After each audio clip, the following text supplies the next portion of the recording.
Pfizer BioNTech, que a gente já tem algumas doses sendo aplicadas aqui no Brasil. Uma vacina desenvolvida pela Moderna, como eu falei, foi a primeira que entrou em estudo clínico. 2 vacinas baseadas em adenovírus, né, em tecnologia de adenovírus, uma usando o adenovírus de chimpanzé, que foi a tecnologia desenvolvida pela Universidade de Oxford e escalonada pela AstraZeneca e agora implementada no Brasil pela Fiocruz, e uma vacina baseada em adenovírus humano, que é desenvolvida pela empresa CanSino na China. Temos também uma vacina baseada em peptídeos, uma vacina já aprovada no Turquequistão, desenvolvida na Rússia, e 3 vacinas usando a tecnologia de vacinas inativadas. São 3 vacinas desenvolvidas na China, sendo a Coronavac já sendo a vacina implementada aqui no Brasil e registrada para uso emergencial no Brasil. Ela já está aprovada na China, né? E o que temos aqui de vacinas em uso emergencial já? A Sputnik V, desenvolvida pelo Instituto Gamaleya, na Rússia, ela já foi aprovada para uso emergencial em alguns países, não para uso definitivo, e está sendo implementada lá na Rússia, né? A vacina da Janssen, ou da Johnson Johnson, que também já recebeu aprovação de uso emergencial em vários países, inclusive no Brasil. A vacina, uma vacina baseada em subunidade também para uso emergencial na China, no Uzbequistão, e mais 3 outras vacinas usando a tecnologia de vírus inativado, aqui com destaque para Covaxin, a vacina desenvolvida pela Bharata Biotech na Índia, e mais uma vacina desenvolvida pelo Instituto Chumanovsk na Rússia. Mas uma questão que muita gente se pergunta e causa um pouco de dúvidas é quanto tempo a gente demora, então, para desenvolver uma vacina? E aí eu trouxe um gráfico que é bem interessante, que a gente pode discutir hoje, onde a gente vê aqui diversas vacinas, diversas doenças, desculpem, e o tempo em que a doença foi descoberta e um produto foi finalmente licenciado para essa vacina. Mas temos alguns elementos que influenciam essa linha do tempo de desenvolvimento. Por exemplo, a tecnologia disponível na época para o desenvolvimento de uma vacina, as características do próprio agente etiológico, né? Tem vacinas que são dificílimas de desenvolver, por exemplo, vacinas de HIV estão sendo estudadas aí há muitos anos, sem nenhuma vacina licenciada, né, até hoje. E também as características epidemiológicas e circulação do patógeno, né? Por exemplo, o ebola é uma vacina que levou um tempo grande para ser desenvolvida e hoje temos vacinas aí para uso emergencial, ainda não totalmente licenciadas, mas o que dificultou muito o desenvolvimento dessas vacinas foi que quando alguns produtos já saíram aí para estudo clínico de fase 3, a epidemia já tinha reduzido e dificultou muito o teste dessas vacinas. E aí vemos aqui que a vacina para SARS-CoV-2, né, o Covid-19, foi desenvolvida em tempo recorde. Isso graças a esse gráfico aqui que eu gosto bastante de mostrar, graças ao desenvolvimento das tecnologias de cultura de células, de técnicas de DNA recombinante, etc. Vejam que aqui ao longo do tempo nós temos diversas tecnologias aparecendo, o que possibilitou que a gente tivesse uma aceleração e aqui uma escala quase que exponencial aí de desenvolvimento de vacinas para diversos patógenos, né? Então, isso é um ponto muito importante para a gente ter em mente. Hoje temos tecnologia que possibilitam o desenvolvimento de moléculas em curto prazo. Mas temos outros pilares para o desenvolvimento de uma vacina em curto prazo, né? Um deles aí é a cooperação. Vemos que muitas instituições e empresas se uniram para combinar expertises e tecnologias. E aqui eu trago o exemplo da vacina da Fiocruz, né?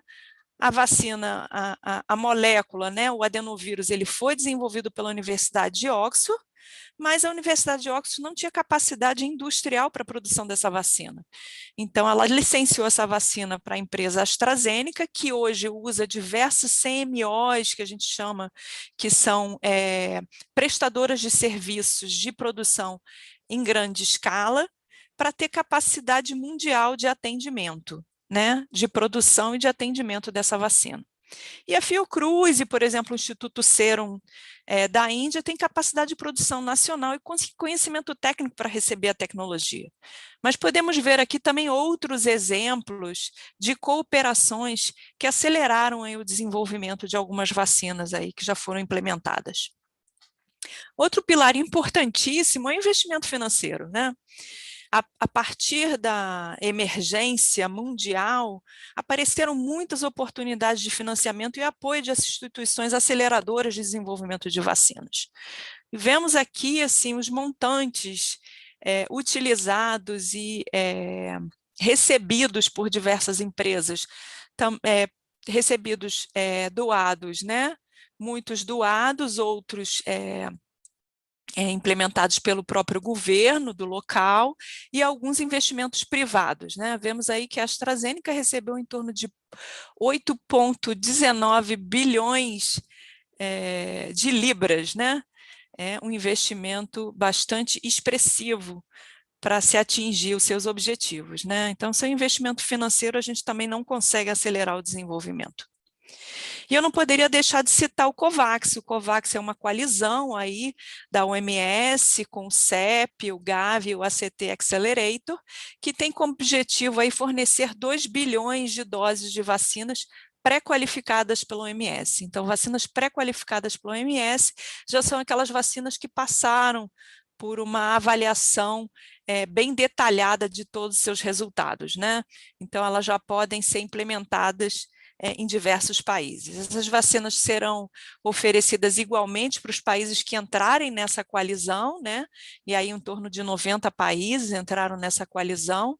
Inicialmente a ideia era priorizar profissionais de saúde e tendo sempre como foco uma reserva humanitária para 92 países, eu vi que eu já chegou acho que a quase 100 países, que não tem capacidade de produção de suas próprias vacinas, nem muito menos de comprar suas próprias doses, né? O Brasil aderiu aí ao COVAX, um investimento de 2,5 bilhões, ele escolheu entrar no COVAX aí comprando essa reserva para 10% da população, o que se reflete aqui em 42,5 milhões de doses ao longo de 2021. E aqui temos a lista das vacinas que participam aí dessa coalizão e que estão fornecendo doses para a OMS. Um outro pilar aí que eu já comentei é o desenvolvimento tecnológico, né? Ciência e tecnologia desenvolvida ao longo de 20 anos. Não é de hoje que vem se estudando vacina de adenovírus, não é de hoje que estamos estudando plataformas aí de DNA recombinante, RNA mensageiro, né? E principalmente nas áreas de coronavírus, já que essa família de vírus ela vem tentando aí fazer spillover, né, o que a gente chama de pular de animais para pessoas, e já em 2 vezes nos últimos 20 anos, esses coronavírus pularam e causaram epidemias de SARS e de MERS em 2002 e 2012. E durante essas epidemias já iniciou-se o desenvolvimento de vacinas usando tecnologias de adenovírus e de RNA mensageiro, além de outras abordagens para tentar combater essas epidemias. Muitas vacinas chegaram a estudos clínicos, tanto para SARS quanto para MERS, mas como as epidemias diminuíram, não foi possível chegar à fase 3 de estudos dessas vacinas.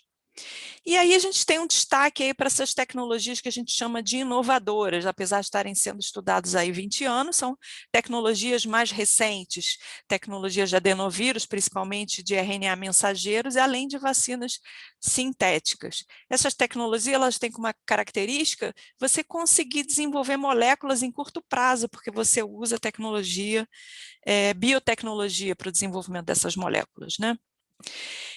Então, a gente, quando fala de plataformas tecnológicas para desenvolvimento de vacinas, a gente pode falar de tecnologias mais antigas, que também estão sendo usadas aí para desenvolver vacinas de Covid, e aí são tecnologias que a gente chama de primeira geração, onde a gente tem vacinas atenuadas, né, e que a gente, aqui eu boto como destaque alguns exemplos dessas vacinas atenuadas, que já são implementadas hoje, vacinas inativadas, né, vacinas também de segunda geração, aí vacinas que já têm produtos também licenciados, vacinas de subunidades, que são vacinas produzidas a partir de uma proteína purificada, ou um pedaço da proteína, pode ser também um polissacarídeo, e temos diversos exemplos aqui de vacinas já licenciadas.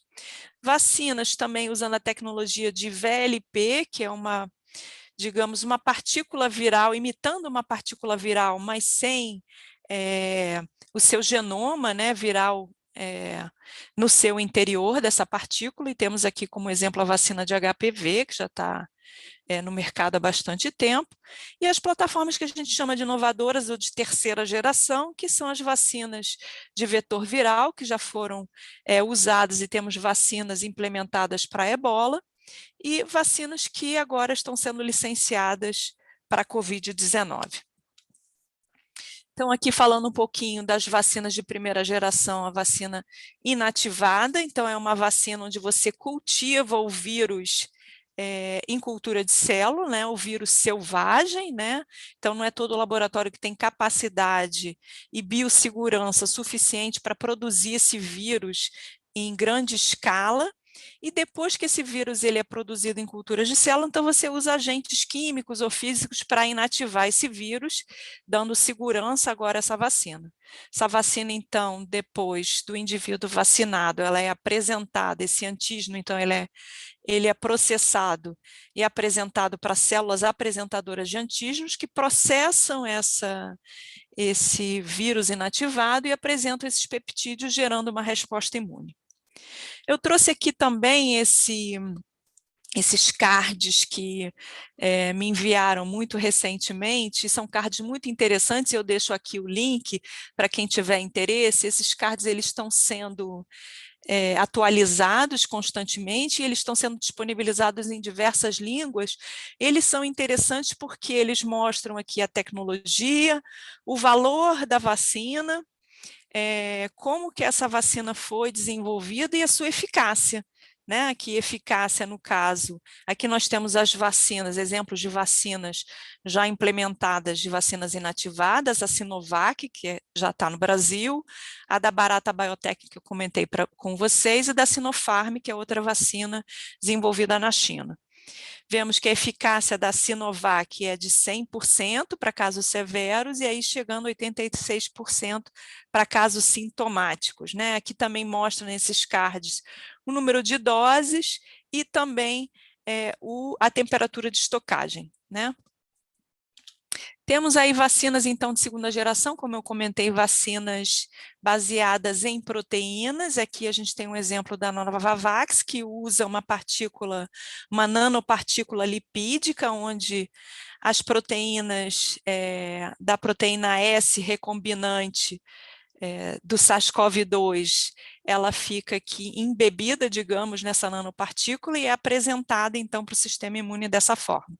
Mas temos também outras abordagens onde você usa apenas a proteína S e um adjuvante para apresentar o sistema imune. Depois de vacinado, então, essas proteínas são, de novo, apresentadas, processadas e apresentadas por células apresentadoras de antígeno, gerando, então, uma resposta imunológica. E aqui vemos o card da Novavax, mostrando uma eficácia aí de 100% para casos severos, 89% para casos assintomáticos, e para algumas vacinas, onde já foi testada para algumas variantes, nós vemos aqui a eficácia para essas variantes. Vacinas, então, de terceira geração, como eu comentei, temos vacinas baseadas em ácidos nucleicos. A gente tem um destaque aí para as vacinas de RNA mensageiro, que elas também têm uma nanopartícula que aumentam a estabilidade desse RNA, porque o RNA tem como característica aí a sua instabilidade natural, mas essa nanopartícula não só dá estabilidade para o RNA, mas ela também facilita a apresentação e entrada desse RNA na célula, né? Temos também vacinas de DNA, que ainda não temos vacinas aí implementadas usando essa abordagem, mas elas precisam de um sistema de delivery e de uma eletroporação para melhorar a sua eficácia aí na hora da vacinação. Bom, essas vacinas aí que, no caso, a vacina de RNA, depois que o RNA entra na célula, então ela é reconhecido pela maquinaria celular como um RNA mensageiro. Esse RNA mensageiro, então, ele usa a maquinaria celular para produzir a proteína spike. Essa proteína spike, então, ela é apresentada para o sistema imune, processada pelas células apresentadoras de antígeno, e geram, então, uma resposta imune. Já as vacinas de DNA, elas precisam ir até o núcleo para serem transcritas em RNA mensageiro e depois traduzidas na proteína spike, né? E aqui, de novo, os cards mostrando os resultados aí principais dessas duas vacinas que já estão aí em uso em vários países. A vacina da Pfizer já foi também usada aqui para vacinação no país. E temos finalmente aí a abordagem de vetores virais, e aí, como eu já destaquei, a Oxford AstraZeneca e a CanSino, que diferem no tipo de adenovírus que foi utilizado para o desenvolvimento da vacina. No caso da Oxford AstraZeneca, se usou um vírus de chimpanzé, um adenovírus de chimpanzé, e no caso aqui da CanSino, um adenovírus humano. A vantagem de usar o adenovírus de chimpanzé é que a gente não tem anticorpos naturais contra esse adenovírus, então isso dá uma vantagem na resposta imunológica para essa vacina. Bom, quando essa vacina, então, quando a pessoa recebe essa vacina, o adenovírus, ele carrega o seu genoma, que é um genoma que é defectivo, ele não tem alguns genes para replicação do vírus, então esse vírus não tem capacidade de se replicar na pessoa que tomou a vacina, e ele carrega também o gene da proteína spike. Depois que a pessoa é vacinada, então, esse adenovírus ele vai para o núcleo, ele joga esse DNA contendo a proteína spike no núcleo da célula, a célula transcreve esse DNA em RNA, em vários RNAs mensageiros, ampliando também aí a resposta a essa vacinação, produzindo então também a proteína spike e apresentando aí para uma resposta do sistema imune. Aqui vemos várias empresas que estão usando a tecnologia de adenovírus, a CanSino, como eu já mencionei, a Oxford AstraZeneca, mas também a Gamaleya, a vacina Sputnik V, que usa, no caso, dois adenovírus, o adenovírus 5 e o adenovírus 26, para a primeira dose e depois a segunda dose de reforço, e a Janssen, que usa o adenovírus 26. E aqui um destaque de como foi construído a vacina Oxford AstraZeneca, né? Como eu falei, o adenovírus chimpanzé sofreu algumas deleções para que ele não possa causar doença.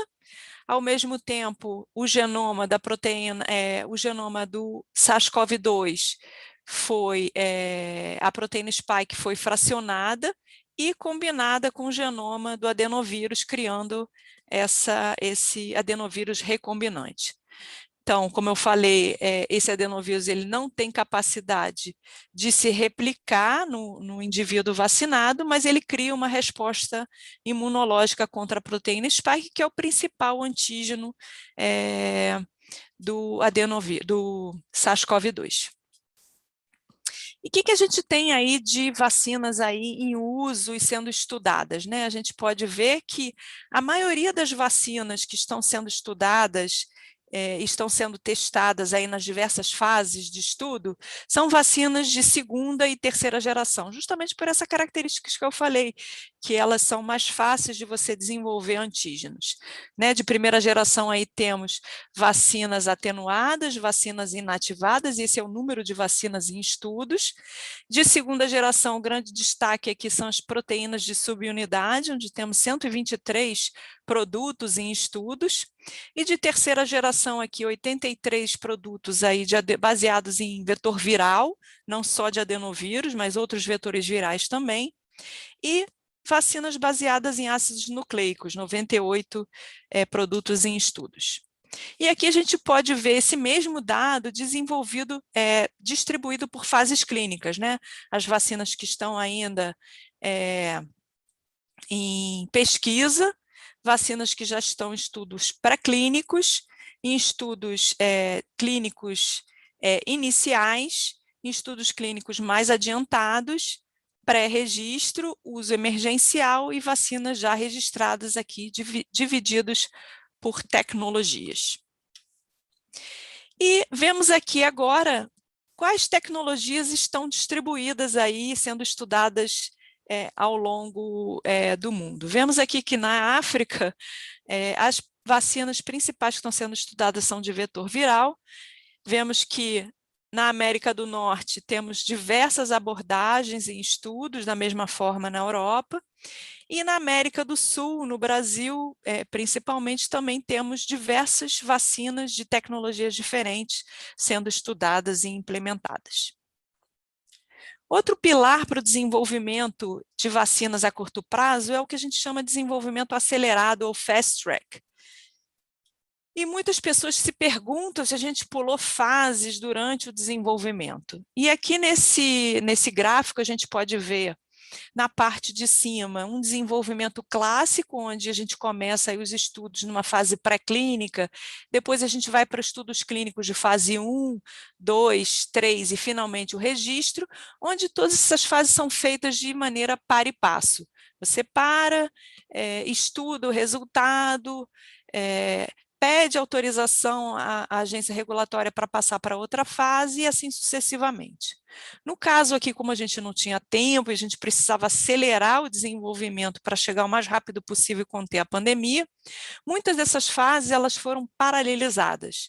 Foram paralelizadas ou combinadas, mas sem serem negligenciadas ou puladas, né? Então a gente pode ver aqui que estudos pré-clínicos foram realizados, mas logo em seguida, quando os primeiros resultados apareceram, os estudos de fase 1 já iniciaram. Quando tiveram os primeiros resultados de segurança das vacinas num grupo menor, então essa segurança foi ampliada e iniciou-se o fase 2 também para se estudar a imunogenicidade dessas vacinas, e assim que os primeiros resultados foram avaliados em uma análise interina, se iniciou fase 3. Nessa análise interina de fase 3, e que aí a gente fala desses resultados de eficácia que a gente tem agora, que são baseados nessa análise interina, os estudos da maioria das vacinas continuam aí para ver a duração da imunidade, já se obteve um registro provisório ou emergencial, mas sem pular nenhuma dessas fases. Outro pilar importantíssimo foi essa alternativa segura de registro em caso de emergência, a partir de uma submissão continuada e uma parceria com as agências regulatórias. Então, não só a Anvisa, mas todas as agências regulatórias no mundo trocam informações e resultados com os desenvolvedores de vacina, de modo que a gente já obtém o feedback das agências para saber no que focar em questão de documentação, em questão de teste de controle de qualidade e de segurança, para que essa vacina seja aprovada o mais rápido possível. Numa rota tradicional de registro, por exemplo, uma vacina pode demorar até 1 ano para que essa quantidade de dados seja analisada pelas agências, o que não está acontecendo agora. A Anvisa tem analisado aí em tempo recorde algumas vacinas até em 24 horas, né? Hoje a gente tem como possibilidade de registro pela Anvisa 3 rotas. O registro emergencial, onde a agência analisa estudos em andamento, né, e dá um registro para uso temporário, onde a empresa se compromete a ir atualizando a agência com esses novos dados, e aqui vemos que a Sinovac e a Janssen já possuem um registro emergencial no país, ou um registro definitivo, onde a Anvisa já avalia os estudos completos e aí a vacina já pode ser implementada, tanto na rede pública quanto na rede privada, o que não acontece para vacinas em uso emergencial. E aí temos aí a vacina Oxford, AstraZeneca, Fiocruz, já com aprovação, um registro no país, e a Pfizer BioNTech. Mas ainda temos a possibilidade de entrada de vacinas por uma outra rota, que é a vacina COVAX Facility. Como eu falei, são vacinas já pré-qualificadas pela OMS, elas podem ser implementadas imediatamente no país, porque técnicos da Anvisa participam do COVAX e participam dessa análise. Isso acelerando bastante a implementação. Além disso, a Anvisa abriu a possibilidade também de analisar estudos clínicos realizados em outros países para conceder o registro emergencial no país. Antigamente, a Anvisa só possibilitava que as vacinas implementadas no país estivessem sendo estudadas em estudos clínicos no Brasil. Quem quiser acompanhar esses resultados e essas análises, elas estão sendo disponibilizadas de uma forma muito transparente pela Anvisa, aqui tem o link, vocês podem olhar a lista de todos os documentos que a agência recebeu, qual o status dessa análise, qual é o status do registro de cada uma das vacinas que foram submetidas à análise na agência. E o que a gente tem de resultados de eficácia até hoje, né, dessas vacinas aí já implementadas e em uso? Então, eu gosto muito desse gráfico que mostra as principais vacinas e aqui o percentual de eficácia e uma barra aqui de erro, né, um intervalo de confiança em relação a esses resultados. É importante a gente dizer que esses resultados de eficácia, a gente tenta o tempo inteiro comparar, mas é difícil às vezes a gente comparar, porque cada desenvolvedor usou um desfecho clínico diferente. O que eu quero dizer com isso? Por exemplo, alguns desenvolvedores consideraram, por exemplo, para definir a eficácia da sua vacina, que o indivíduo vacinado ou um indivíduo no grupo placebo precisava apresentar sintomas. Outros desenvolvedores, por exemplo, definiram que para estudar a eficácia dessas vacinas, eles iam estudar não só sintomas dessa vacina, mas um PCR positivo, por exemplo, durante o estudo. Então, como cada um utilizou critérios diferentes, às vezes fica difícil a gente comparar. Muitos também, por exemplo, estudaram as suas vacinas em públicos-alvos mais expostos, como, por exemplo, profissionais de saúde.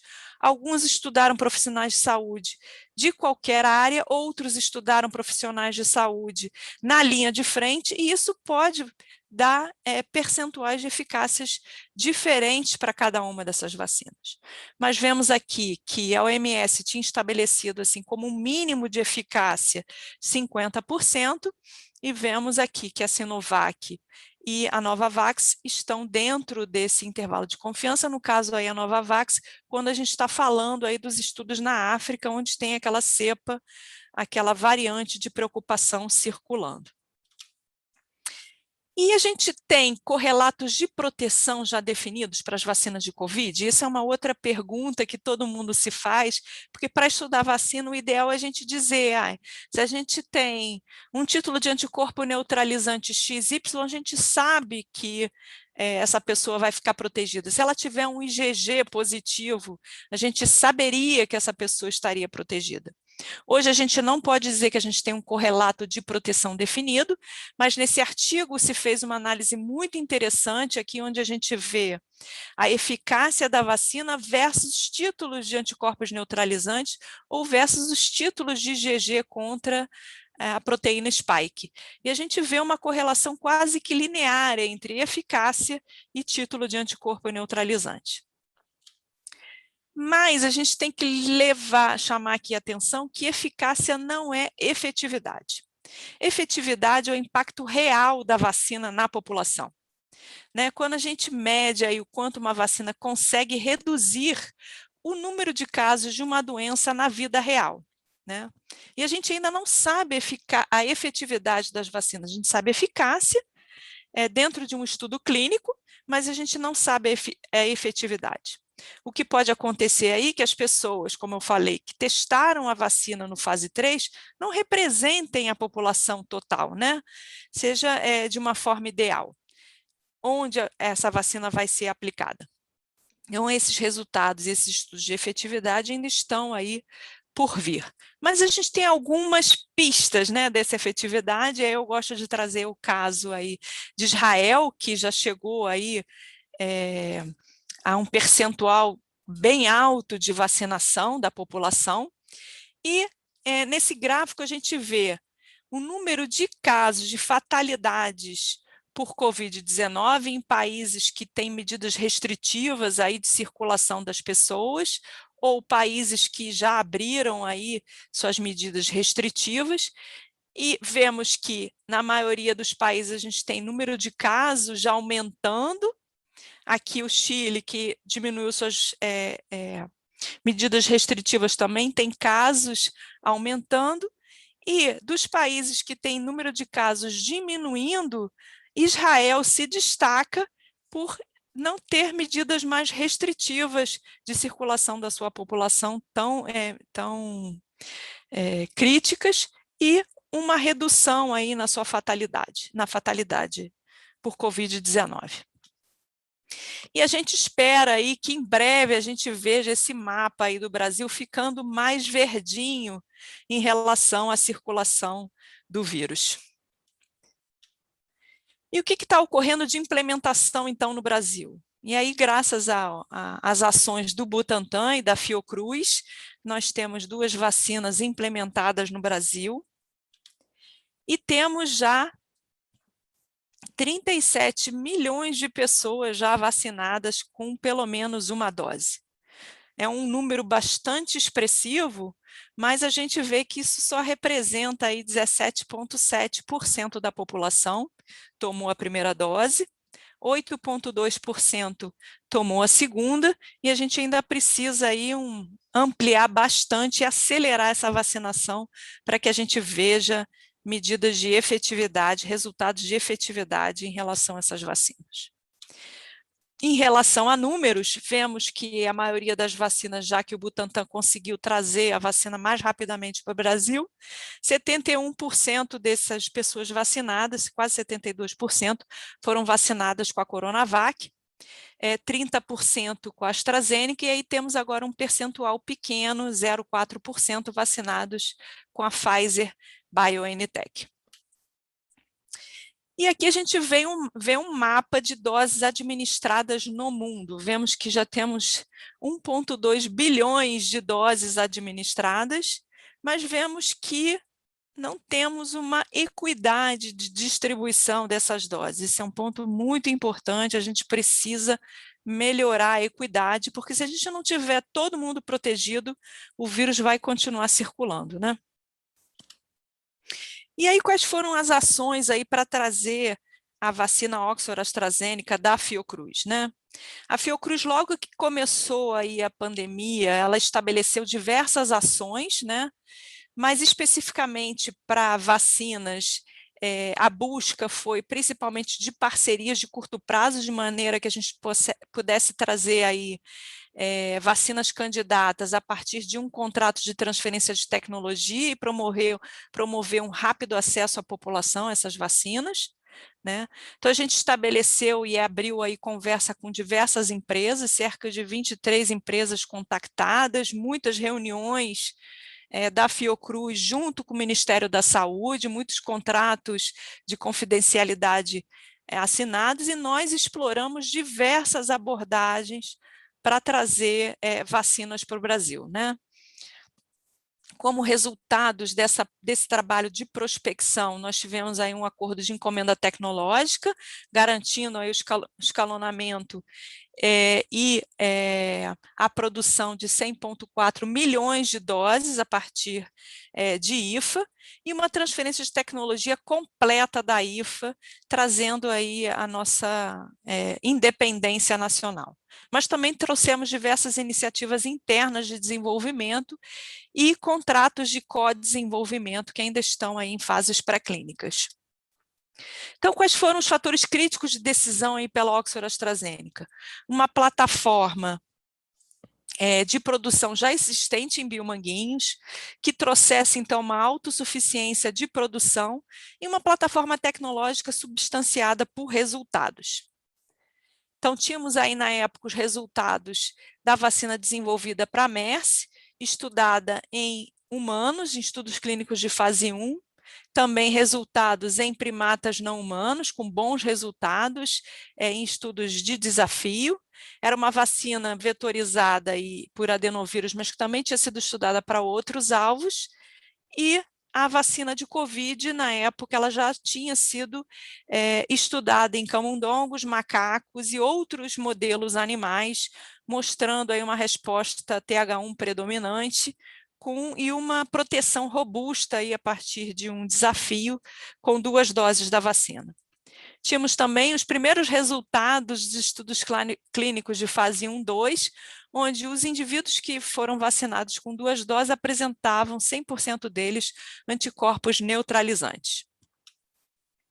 Então, aí garantimos aí a IFA para 100,4 milhões de doses, estabelecemos aí uma capacidade de processamento final de 40 milhões de doses por mês, e a incorporação da tecnologia já começou desde o ano passado, já estamos aí estabelecendo todas as ações e adaptando uma fábrica para a produção dessa vacina e autossuficiência nacional. Aqui algumas imagens da inspeção da Anvisa na fábrica de Wuxi, que é da onde sai a IFA que estamos usando no Brasil. A vacina, a IFA é produzida na China. Essa fábrica foi inspecionada não só pela Anvisa, mas também por técnicos de biomanguinhos. Nosso marco principal aí foi as primeiras doses, de muita alegria, que recebemos aí em janeiro de 2021, a vacina da Índia, né, que também está sendo uma parceira da Oxford AstraZeneca. E hoje já temos aí mais de 30 milhões de doses entregues aí para o PNI. Já não só das vacinas importadas diretamente da Índia, mas também das vacinas já produzidas aqui na Fiocruz. E qual o futuro, né? Porque a gente tem que falar também do futuro aí em relação a vacinas de Covid-19.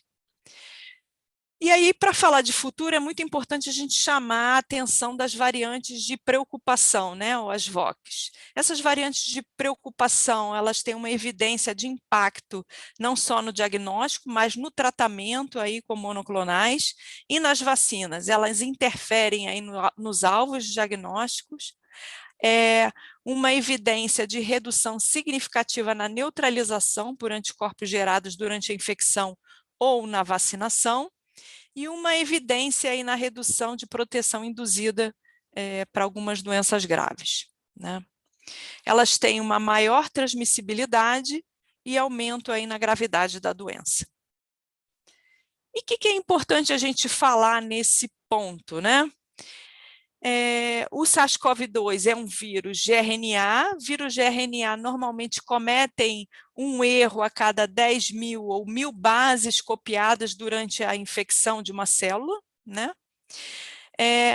É um único tipo de vírus de RNA, no caso do SARS-CoV-2, que tem uma capacidade de revisão do genoma, que reduz aí em 10 vezes a sua taxa de mutação, mas a gente tem hoje em dia uma circulação muito alta no país desse vírus.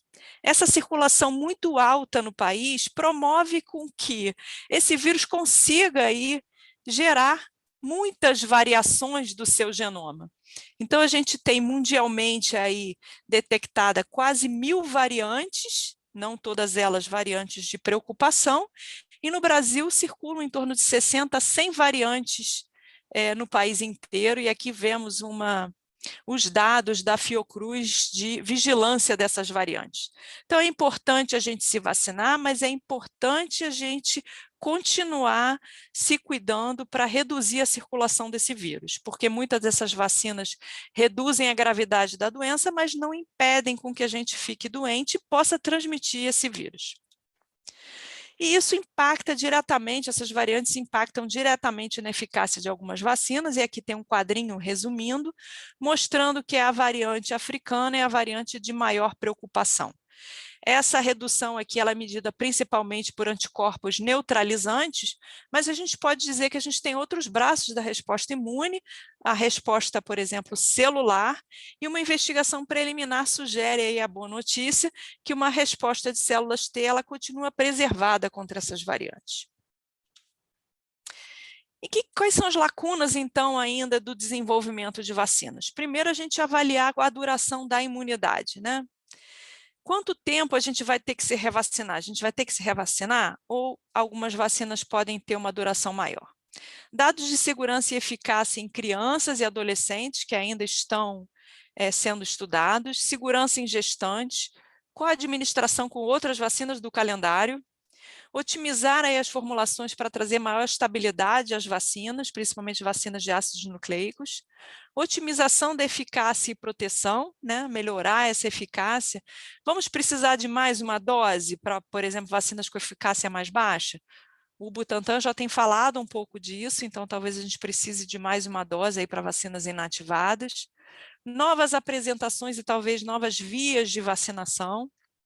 Por exemplo, vacinas nasais podem trazer uma imunidade de mucosa importante para uma doença respiratória. Melhorar a amplitude e proteção contra as novas variantes, eventos adversos raros, que só aparecem quando você amplia muito o estudo dessas vacinas, e intercambiabilidade. Uma grande pergunta aí é, eu posso misturar vacinas de Covid? Eu posso tomar a vacina da Oxford AstraZeneca e depois tomar a Coronavac? Isso são estudos em andamento, a gente não tem essas respostas ainda, mas vemos aí que recentemente na mídia apareceram que 16 mil pessoas teriam tomado doses de fabricantes diferentes, seria importante fazer o follow-up dessas pessoas e ver como elas reagiram a esse esquema novo, digamos. Mas existem vários estudos em andamento de intercambiabilidade. Aqui eu destaco um estudo da própria Universidade de Oxford, fazendo intercambiabilidade com a vacina da Oxford e a vacina Pfizer-BioNTech. Temos também estudos em andamento usando a vacina da Oxford AstraZeneca e a vacina do Instituto Gamaleya, a Sputnik V, que, como temos adenovírus diferentes, imaginamos que tenhamos aí um prime, um boost mais eficaz, melhorando a resposta à vacina. É isso que eu tinha para falar e compartilhar com vocês hoje. Fica meu e-mail aí para dúvidas. Também qualquer dúvida pode ser direcionada ao saque de Biomanguinhos. Qualquer evento adverso deve ser relatado para o saque. E novas informações vocês também podem acompanhar os sites de Biomanguinhos da Fiocruz. Obrigada. Então, doutora Helena Caridi, muito obrigado mesmo, uma excelente apresentação que você fez e eu fiquei surpreso, admirado assim com a objetividade, né, com a parte ilustrativa da sua apresentação e a clareza, né? Isso é uma característica rara, né? Eu diria assim, de apresentadores que a gente vê hoje em dia. Então, parabéns mesmo pela sua apresentação extremamente atualizada e com os links também, que eu acho que favorecem muito, né? Eles acabam concentrando ali as informações importantes para as pessoas, né? E a gente deixa daí aberto agora para as perguntas. Se alguma pessoa quiser diretamente fazer, ou fazer no chat, ou qualquer coisa, fiquem à vontade.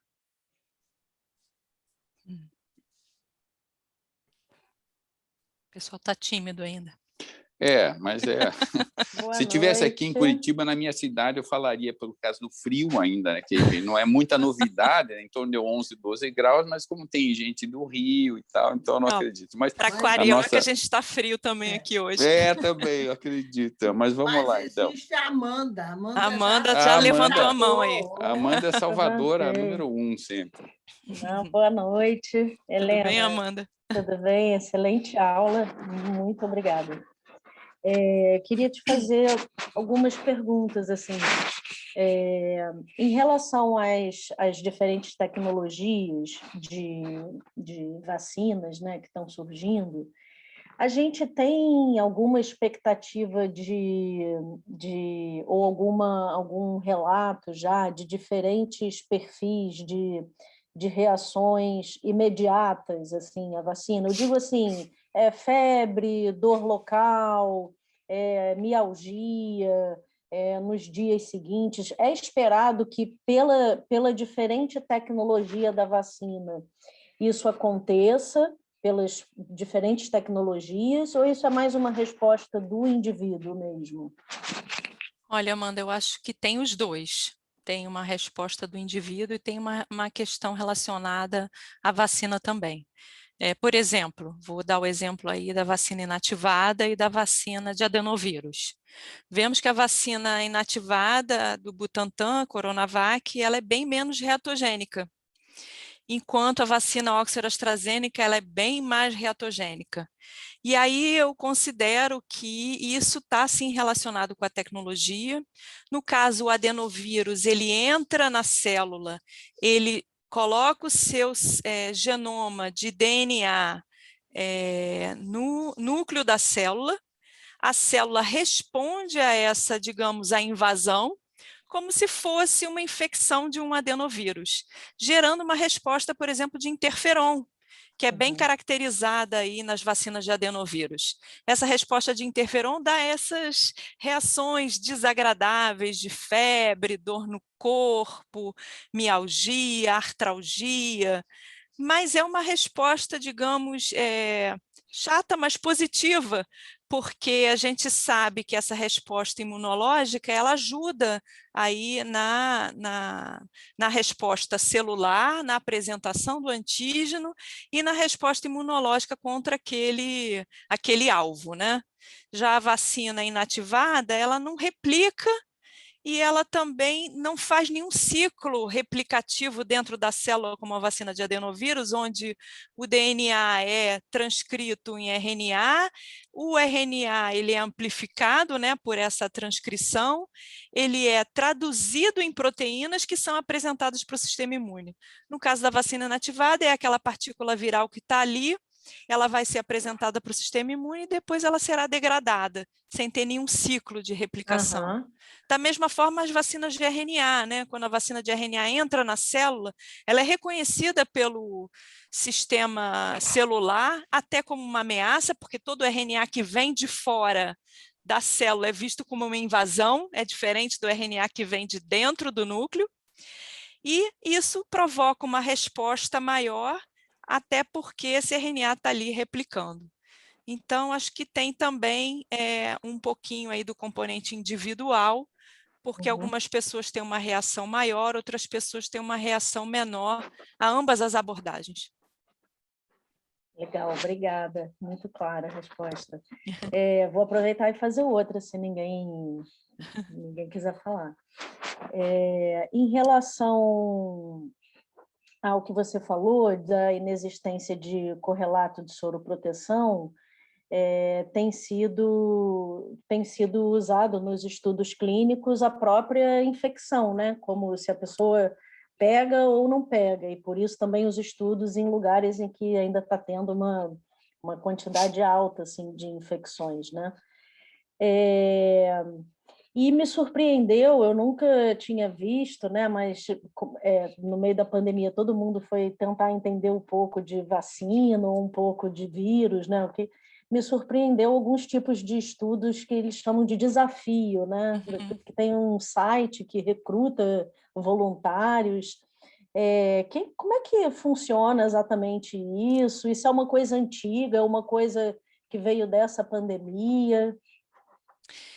Excelente pergunta. Esse é um estudo até polêmico, né? Porque tem uma questão ética aí, né? Ainda mais quando a gente trata de doenças que a gente sabe que sabidamente podem matar o indivíduo, né?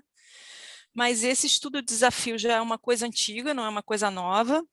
Ele foi usado, se não me engano, bastante para cólera, onde foi a primeira vez que eu li, onde os indivíduos vacinados eles eram desafiados com a bactéria, e aí se media a evacuação do indivíduo para saber se a vacina estava sendo eficaz ou não. é um estudo bem interessante, vale a pena olhar.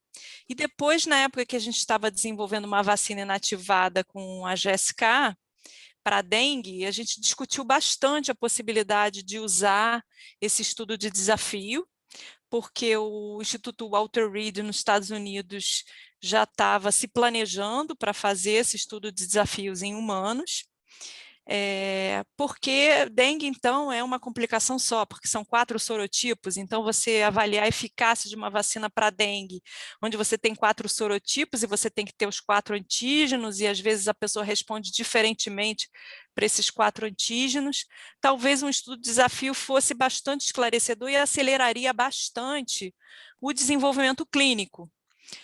Mas esses estudos, eles têm várias críticas, digamos. Eles são feitos em pessoas saudáveis, obviamente, porque a pessoa não, você tem que ter uma indicação que essa pessoa não vai ficar grave. Você tem que escolher uma cepa, que é o que você vai usar no desafio. Essa cepa ela é produzida em laboratório em grande escala. Você tem que avaliar que dose você vai dar, que nem sempre é a dose natural que a pessoa, digamos, se expõe para aquela doença, né? Então, isso é um ponto que é muito discutido. Quanto, por exemplo, a dengue na época, quanto que o mosquito inocula de vírus na pessoa, né? A mesma coisa, quanto que de vírus eu tenho de Covid, né? De SARS-CoV-2 quando eu me infecto? Será que eu estou produzindo ali um resultado não tão natural? Esse vírus, quando eu passei ele no laboratório, será que ele não sofreu uma pequena atenuação? Então, são todos pontos que são de críticas desse modelo, mas é um modelo interessante para você acelerar o desenvolvimento e até comparar eficácias de vacinas diferentes, né? Ele, por exemplo, no Brasil não poderia ser feito, porque eu acho que eticamente ele não é aceito, e você precisa manter esse indivíduo, é um estudo extremamente caro, porque você precisa manter esses indivíduos num ambiente hospitalar, num ambiente de contenção, principalmente uma doença respiratória, para que ele não passe essa doença depois de ter sido desafiado, digamos. Uhum. É bem interessante, fiquei surpresa quando li, não sabia dessa proposta desse tipo de estudo, achei curioso. O Marcos levantou a mão, acho que ele deve querer falar disso, porque ele tem bastante experiência nessa área também. Marcos, você quer falar alguma coisa sobre desafio? Por favor, Marcos, fique à vontade. Não exatamente, não era o que eu queria falar, não. Eu primeiro gostaria de parabenizar você pela apresentação, foi fantástico. Como sempre, aprendi bastante e no mínimo atualizei meus conhecimentos nesse momento. Mas uma pergunta, Helena, que eu acho que hoje é um dia especial. Eu soube que um sobrinho meu teve a Covid em outubro, com PCR positivo, tudo certinho, e agora ele se reinfectou. E eu estava falando hoje para o Morel, cara, eu estou reavaliando meus conhecimentos de imunologia, porque nenhuma vacina é melhor do que uma infecção natural, na minha cabeça. Era, pelo menos. E aí eu vejo um menino de 25 anos, sem comorbidade, sem nada, se reinfectar. Então eu pergunto, o que você hoje pensa da duração da imunidade? Porque esse, para mim, é o grande questionamento sobre as vacinas e o futuro dessa pandemia. Era isso, basicamente. Eu não ia falar dos testes de desafio, não. Eu acho que tudo o que tinha que falar você já falou. Não Obrigada. tem. Mas o que você pensa? Essa questão da duração de imunidade é uma questão crítica, Marcos, né? Porque se a infecção natural, talvez a gente tenha uma queda de anticorpos e aí de proteção, principalmente frente a algumas variantes, né, que estão circulando aí, que dirá em vacinas que são todas de plataforma não replicativas, né? então que sabidamente tem uma resposta imune um pouco mais tímida, digamos. Então, assim, o que eu penso é que essa vacina vai ter que ser anual ou de 6 em 6 meses, eu não sei o que a gente vai obter aí de resultados, e eu acho que isso vai estar muito ligado também à plataforma. Talvez algumas plataformas tenham uma duração da imunidade um pouco maior, outras um pouco menores. Em relação à reinfecção, a gente discutiu, teve a oportunidade de discutir isso com a Marilda, você estava, né? Cada vez tem mais casos relatados, mas ainda bem, eu vejo que são ainda casos raros. Eles devem ser bem estudados e caracterizados, porque muitas vezes a gente tem um PCR positivo e, na verdade, é um falso positivo. A gente avalia que houve uma decisão aí de que pessoas que estão ali próximos do limite de detecção do PCR, elas podem estar ou positivas ou negativas, o ideal seria retestar para avaliar se elas estão realmente positivas, mas a decisão é dizer que elas estão positivas para que justamente ela não exponha outras pessoas, elas se preservem, etc. Então, muitos dos casos, por exemplo, que a Marilda analisou, ela disse que eram falsos positivos. E dos que não eram falsos positivos, o que era interessante é que essas pessoas não desenvolveram anticorpos. Elas tiveram um PCR positivo, ela caracterizou bem esse PCR positivo, mas essa pessoa não desenvolveu anticorpo, não tinha anticorpo neutralizante detectável, não tinha IgM, não tinha IgG.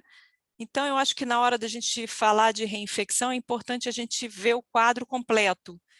Às vezes a gente não tem acesso a esse dado, porque a pessoa teve o PCR positivo, teve sintoma, achou que estava tendo Covid, mas não caracterizou se desenvolveu anticorpo ou não. Então, eu acho que isso tem que ser feito aí a partir de um banco de dados e uma análise caso a caso. Obrigado, doutora Helena, e ao Marcos também pela participação. A gente tem tempo ainda, a gente previu para 8 horas, mas deixa eu só botar um videozinho aqui, para a gente discutir um pouquinho mais, né? Se alguém tiver alguma pergunta, comentário, por favor, fiquem à vontade. E eu lembro também que as apresentações estão sendo gravadas e a gente colocou no chat ali que vocês precisam só enviar daí os dados, alguns dados, CPF, e-mail, que vocês têm que encaminhar, e aí esta e as sessões anteriores também estão disponíveis pela Universidade Federal do Paraná. Eu vou fazer mais uma pergunta, então, se ninguém... Claro, Amanda, você não pode jamais negar a sua característica de mantenedora da coisa sempre acesa. Obrigado. Não, porque como reumatologista, eu estou vendo que nenhuma dessas novas plataformas tem adjuvante, né? E a gente, em reumatologia, tem uma síndrome que foi descrita, né, de abertura de doença autoimune a partir desses adjuvantes. Eu estou errada em pensar que é uma vantagem não ter adjuvante ou não? Depende do adjuvante, né? Quando a gente fala de adjuvante, a gente pensa muito em hidróxido de alumínio, né? Que é o adjuvante clássico usado aí ao longo dos anos, já mostrou segurança em sua implementação e uso em mais de 30 anos, aí, ou talvez mais de 30 anos, que é o mais difundido e o que as agências regulatórias mais adoram, né? Você tem que realmente provar que um novo adjuvante ele é muito melhor, que traz vantagem àquela vacina para você conseguir aprovar um adjuvante novo. E aí a gente vê que as vacinas de subunidade, todas elas estão usando adjuvantes. Eu mostrei aí até nas parcerias aí da Sanofi com a GSK, por exemplo, a GSK tem parcerias com vários desenvolvedores de vacina no licenciamento aí dos seus adjuvantes, naquela linha S01, 03, que são adjuvantes de mais nova geração, são adjuvantes mais reatogênicos, como você bem falou, mas, por outro lado, são mais imunogênicos. Mas, claro que vão ter que mostrar o seu valor frente a um adjuvante mais clássico, como hidróxido de alumínio. E aí, a gente não chama de adjuvante, mas a gente chama de nanopartículas, e aí eu vou falar um pouco de o RNA mensageiro. Ele não usa um adjuvante clássico, aí, como a gente conhece, mas usa uma nanopartícula baseada em lipídios e baseada em outros componentes, para a estabilidade dessa nanopartícula, que funciona mais ou menos como um adjuvante, um apresentador para o sistema imune dessa molécula de RNA. E a gente vê aí que ela é uma vacina também que provoca uma certa reação, né? De linfonodos, etc. A vacina de adenovírus não tem adjuvante, realmente na sua formulação, nem nanopartículas, mas ela se apresenta como um vírus em si. Então, o próprio vírus, a partícula viral, aí ela está funcionando como um adjuvante, porque o sistema imune enxerga aquilo como uma ameaça, né? E existem ali as proteínas do adenovírus que estão sendo apresentadas também para o sistema imunológico. Então, é isso. Respondi sua pergunta. Não, respondeu. De certa forma, é uma nova maneira de estimular o sistema imunológico a ter um novo adjuvante, né? Exatamente. Então, a nova plataforma com um novo tipo de adjuvante, né? Isso. Não o velho alumínio, né? Então, a gente Exatamente. tem que ver também. E eu tenho mais perguntas também, se ninguém tiver pergunta. O Marcos Freire, acho que levantou a mão, mas aí, Marcos, se você não se importar, daí, Amanda, depois daí a gente depois volta para você. Obrigado. Não, é mais até para complementar a resposta da Helena. Em relação ao adjuvante, a vacina da Novavax, ela realmente está usando uma subunidade com um adjuvante. E é um adjuvante novo, não é um hidróxido, a saponina, e os resultados são muito bons, assim. Então, mas a Helena respondeu muito bem isso aí. E eu queria, inclusive, aproveitar para dizer o seguinte: realmente eu concordo com a ideia de talvez uma rotina de vacinação a partir de agora, quase que anual. Agora, a pergunta é, como é que você vê, Helena, a questão das variantes? Como é que hoje você pensaria alternativas para essa questão da variante? Todo mundo fala muito da influenza, mas a influenza tem um PR8, que facilita a vida do produtor. Como é que você vê hoje essa questão das variantes? Essa questão Pensando no futuro, né? Sim. Essa questão das variantes, ela é bem preocupante quando a gente pensa em desenvolvimento de vacinas, né? E o que a gente tem visto aí nas discussões da OMS e de agências regulatórias é que está se discutindo aí desenvolvimento de vacinas para as novas variantes e testes clínicos para nessas novas variantes, né? Você mostrar, no mínimo, que essa vacina nova, frente à vacina, digamos, não atualizada, com a variante clássica, com o vírus clássico, ela se mostra tão eficaz ou quanto. Isso preocupa um pouco, porque isso retarda o desenvolvimento e a disponibilidade da vacina, e o vírus é mais rápido, né? O vírus, ele cria suas variantes mais rapidamente. E aí o que se fala também é que essas variantes vão co-circular. A gente vai ter variantes, vai ter vírus novos e vírus antigos co-circulando na população. Então, não basta só eu atualizar a vacina frente àquela variante que está circulando, mas talvez a gente tenha que ter combinações de vacinas, o que complica mais ainda o contexto, porque eu vou ter que vacinar contra a cepa antiga e contra a cepa nova, fazendo combinações de vacinas. E será que a gente vai ser tão rápido assim para desenvolver essa vacina e estudar pelo menos a segurança dela e implementar?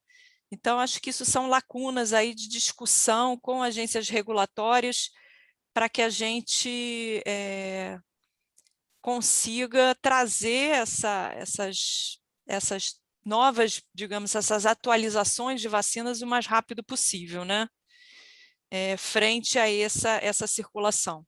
Porque essas variantes, elas mostram uma redução na neutralização do vírus, né?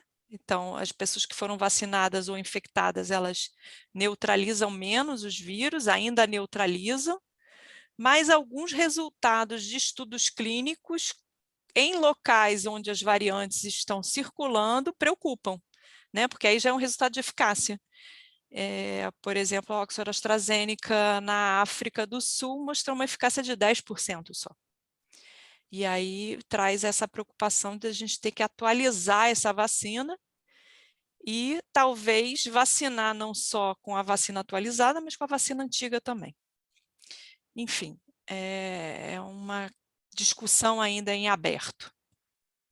Obrigado, Helena. Obrigado, Marcos, novamente. Amanda, se você quiser, por gentileza, fazer, a gente deixa talvez como uma última pergunta daí. Oi, era mais vendo esse desenvolvimento tecnológico, né, tão rápido, a gente tem visto também assim, essas tecnologias sendo usadas para outros fins, né? Por exemplo, a tecnologia do RNA, talvez como tratamento de alguns tipos de neoplasias, né? E também já tem alguma coisa em doença autoimune.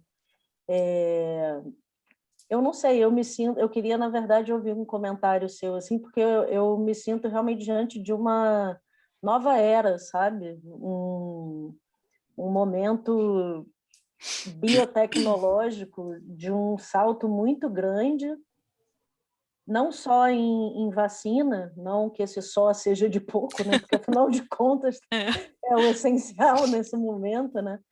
Mas, assim, de que realmente vai vir uma nova geração de tratamentos, assim. E eu não sei, queria te escutar o que você tem refletido sobre esse ganho tecnológico todo. É bem instigante essa discussão, Amanda, obrigada.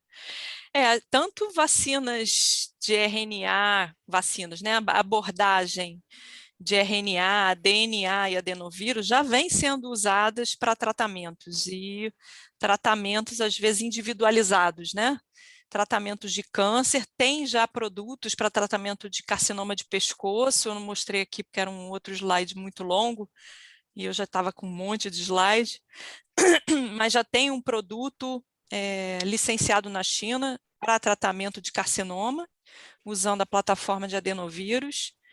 Temos outros tratamentos e biofármacos aí usando a plataforma de adenovírus. São produtos que já estavam em estudo, e como ele já tinha uma base tecnológica sólida, até por conta desses resultados e desses estudos, propiciou que a gente conseguisse desenvolver vacinas em tão curto prazo. Então, quando eu falo que existia aí uma ciência já há 20 anos sendo desenvolvida, não era só na área de vacinas, mas muito bem, como você falou, aí na área de tratamentos, né? E isso agora ficou muito, digamos, aberto e patente para todo mundo. As vacinas de RNA, por exemplo, a gente já vinha discutindo parcerias há muitos anos para Zika, para chikungunya, lá em Bilmanguinhos. Eram vacinas que a gente tinha uma crítica por conta da estabilidade, e a gente se perguntava se ia ser viável estabelecê-las no campo pensando que são vacinas que têm que ser mantidas em menos 70, mas você vê a Pfizer aí deu um jeito, colocou uns containers aí ultratrans modernos para poder trazer essas vacinas, mas ainda são vacinas que a gente precisa estudar um pouco melhor a estabilidade e melhorar elas. Mas eram vacinas ainda que as agências regulatórias tinham um pé atrás, ainda estavam esperando provar o princípio, mostrar a eficácia em um estudo clínico de fase 3 mais ampliado, para que se abrisse aí esse uso mais amplo dessas tecnologias. E aí veio a Covid, falou, a gente tem que correr, não dá tempo de ficar esperando muito tempo, não. Vamos correr e vamos botar isso na roda e vamos ver se prova realmente eficácia. E foram resultados fantásticos, né? As vacinas de RNA mensageiro mostraram aí resultados muito promissores e eu acho que isso abre aí uma porta e um precedente para que a gente acelere vacinas para outros agravos. Obrigado, Amanda. Obrigado, Helena. Lurdinha, por favor. Obrigada, Helena.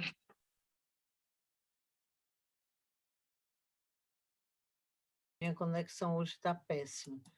Mas eu fui botar meu batom, Helena. Eu queria ver seu batom, Lurdinha, porque eu saí botei batom por sua causa. Ela sabe que eu tive reunião de 5 às 6, às 6 horas eu fui com o personal, aí voltei, ainda nem troquei de roupa, ainda estou com as roupas aqui. Mas deixa eu te dizer, primeiro eu achei maravilhosa, né? A cada dia você se supera com as apresentações mais densas, mas quase que lúdica. Tá com a tá muito gostoso. Agora, Obrigada, eu estou saindo numa angústia desgraçada, porque quando a gente vê, eu acho que eu estou até evitando ler algumas coisas, porque eu fico pensando o que é que vai ser de nós, né? O que é que vai ser da economia? O que eu vejo de miséria do povo aí, e quando a gente está com uma vacinação, que a gente fica... Quando ontem o município colocou até o final o que é que vai ser vacinado, me encheu assim de esperança, né? Será que final do ano a gente chega e tal? Quando a gente olha essas variantes, o Marcos, tu não tinha nada que ter trazido isso aqui. Quando mostra essas variantes aí, a gente fica assustado. É como o Marcos falou, é jovem, sem comorbidade, que já teve. Hoje eu mandei uma pessoa ligada a mim, vai fazer uma tomografia, isso não tá legal isso aí, a pessoa já teve, entendeu? Então, é muito, muito angustiante isso. Quer dizer, eu te perguntar qual é a expectativa, o que é que você espera com essas vacinas, que a gente consiga fazer o quê? Então, Lurdinha, é a angústia de todos nós, e assim, eu fico repetindo para todo mundo que eu conheço e que me pergunta, porque as pessoas falam, já me vacinei, que bom, já me vacinei. Falei, gente, pelo amor de Deus, vamos continuar tomando as nossas precauções. Precisamos evitar que o vírus circule, porque agora a gente vai ter pessoas vacinadas com possibilidade de infecção, porque as vacinas elas protegem principalmente contra casos graves, mas não protegem contra infecção. E a gente começa a fazer uma pressão seletiva, Lurdinha, e selecionar variantes que possam escapar ao sistema imune de uma forma mais contundente, né? De uma forma mais definitiva. E isso me preocupa bastante. Então, a gente tem que... É claro que a economia das pessoas estão com fome, como você falou, mas a gente precisa tomar ações realmente efetivas para diminuir a circulação do vírus, mantendo aí as pessoas trabalhando. Eu vejo hoje o transporte público um absurdo. Se você olhar os ônibus lotados, não é possível que você não possa fazer nenhuma medida para reduzir a lotação dos ônibus, fazer horários alternativos para que as pessoas trabalhem em horários diferentes, circulem em horários diferentes, aumentar aí a comunicação na área, fazendo com que as pessoas entendam que elas precisam usar a máscara, precisam manter o afastamento. Mas eu não posso dizer para uma pessoa, não vá para o barzinho tomar uma cerveja, mas vai para o BRT, pegar um BRT lotado. É inconsistente isso. Então, a gente tem que cobrar aí dos nossos governadores consistência nas ações. Vamos vacinar sim, mas a vacina não é milagrosa, ela precisa que a gente continue por um bom tempo até que a gente tenha não só uma cobertura vacinal alta, mas que a gente reduza a circulação do vírus, tenha realmente esses resultados de efetividade e dê tempo para a ciência atualizar as vacinas, porque a gente não está dando tempo para essa atualização, se for necessária. E fortalecer aí o sistema imunológico no sentido de repente, revacinar, porque existe uma correlação direta de título de anticorpo neutralizante com resistência à infecção por variantes. Então, se a gente conseguir melhorar a imunidade, aí, talvez com mais uma dose ou mais 2 doses, a gente melhore a circulação do vírus. Mas, para isso, a gente precisa dar tempo de fabricar mais doses e de, talvez, atualizar para algumas variantes mais preocupantes que outras. É isso. É um conjunto de ações. Não adianta só vacinar. Obrigado, Helena. Excelente a resposta. Obrigado, Lurdinha, também pela participação. A cada semana me surpreendo mais com vocês aí, fico extremamente feliz de compartilhar, né, esse conhecimento de vocês, que é o lema, a filosofia do projeto ECO, né, desmonopolizar o conhecimento, e todos aprendem, todos ensinam. Então, você continua mantendo isso, e cada vez a Fiocruz de Manguinhos aí leva isso de uma maneira assim, pujante mesmo, né? Eu fico muito feliz em cada quinta-feira quando acaba a sessão, e eu acho que apesar de todo esse cenário, né, que a gente está vendo, como a Lourdinha falou e você mesma, né, apresentou, a esperança, né, a expectativa nossa de a gente continuar com esse trabalho, essa produção científica maravilhosa aí de vocês. Então, mais uma vez, obrigado, então, Helena, pela tua participação, excelente apresentação, parabéns mesmo, você, eu acho que se você não conheço particularmente, assim, mas os seus alunos ou os seus pares devem ser assim, ficar muito gratos, né, com uma apresentação tão clara, tão tranquila que se faz. Parabéns mesmo, e eu agradeço a todos os participantes também, né, dessa noite, por terem presenciado e compartilhado também as suas experiências e dúvidas, e a gente convida todos para a semana que vem, então, tá bom? Um abraço, boa noite e obrigado por tudo, mais uma vez. Obrigada pela oportunidade. Obrigado a você. Tchau, tchau. Boa noite. Tchau, obrigado. Obrigado por tudo. Tchau, tchau. Obrigada, Lurdinha. Tchau, Helena, parabéns. Obrigada, Marcos, pela audiência. Tchau, tchau. Tchau.